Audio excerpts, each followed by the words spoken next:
മലപ്പുറം ജില്ലയിലെ തദ്ദേശ സ്ഥാപനങ്ങളിലെ വാർഡ് ഡിവിഷൻ വിഭജനവും അതിർത്തി നിർണയവും സംബന്ധിച്ച പരാതികൾ പരിഹരിക്കുന്നതിനായി ഡീലിമിറ്റേഷൻ കമ്മീഷൻ ചെയർമാനും സംസ്ഥാന തെരഞ്ഞെടുപ്പ് കമ്മീഷണറുമായ എ ഷാജഹാന്റെ നേതൃത്വത്തിൽ ഹിയറിംഗ് ആരംഭിച്ചു. സിവിൽ സ്റ്റേഷനിലെ ജില്ലാ ആസൂത്രണ സമിതി കോൺഫറൻസ് ഹാളിൽ 2 ദിവസങ്ങളിലായാണ് ഹിയറിംഗ് നടക്കുന്നത്. 1484 പരാതികൾ ഷെഡ്യൂൾ ചെയ്തതിൽ ഹാജരായ മുഴുവൻ പരാതിക്കാരെയും കമ്മീഷൻ നേരിൽ കേട്ടു. കൊണ്ടോട്ടി, കുറ്റിപ്പുറം, മങ്കട, അരീക്കോട്, കാളികാവ്, നിലമ്പൂർ, പെരുമ്പടപ്പ്, പൊന്നാനി ബ്ലോക്കുകളിലെ മുഴുവൻ പഞ്ചായത്തുകളിലെയും തിരുനാവായ പഞ്ചായത്തിലെയും കൊണ്ടോട്ടി, നിലമ്പൂർ, മഞ്ചേരി, കോട്ടയ്ക്കൽ നഗരസഭകളിലെയും പരാതികളാണ് ആദ്യ ദിവസം പരിഗണിച്ചത്. സംസ്ഥാന ഡീലിമിറ്റേഷൻ കമ്മീഷന് നേരിട്ടും ജില്ലാ തെരഞ്ഞെടുപ്പ് ഉദ്യോഗസ്ഥൻ മുഖേനയും സ്വീകരിച്ച പരാതികളാണ് ഡീലിമിറ്റേഷൻ കമ്മീഷൻ നേരിൽ കേട്ടത്.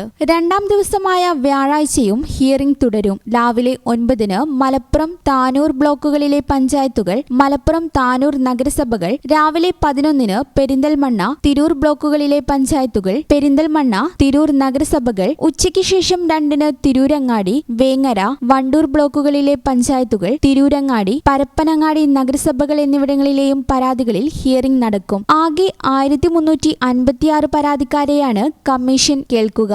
2 ദിവസങ്ങളിലായി ആകെ 2840 പരാതികളാണ് കമ്മീഷന്റെ പരിഗണനയിലുള്ളത്. ജില്ലാ collector V R. Vinod, assistant collector V M. Marya, delimitation commission secretary S. Josnamol, ADM. Meharali N M., election deputy collector P M. Suneera, delimitation commission ജില്ലാ ഇലക്ഷൻ വിഭാഗം ഉദ്യോഗസ്ഥർ തുടങ്ങിയവർ പങ്കെടുത്തു.